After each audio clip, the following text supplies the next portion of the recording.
runners dash through Gainesville to raise awareness about a problem killing thousands across the country every year.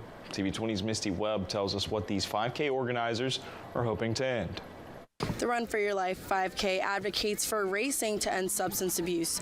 Opioid use has grown significantly within the past year, and this marathon is fighting against it.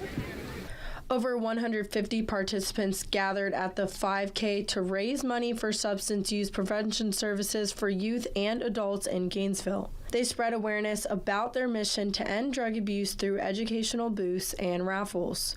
People of all ages and locations came to run for a cause. And I'm actually from Winter Park, Florida, but I came up to Gainesville to see my boyfriend, who is with Florida Recovery Center, who has a booth here, and then to participate in the 5K.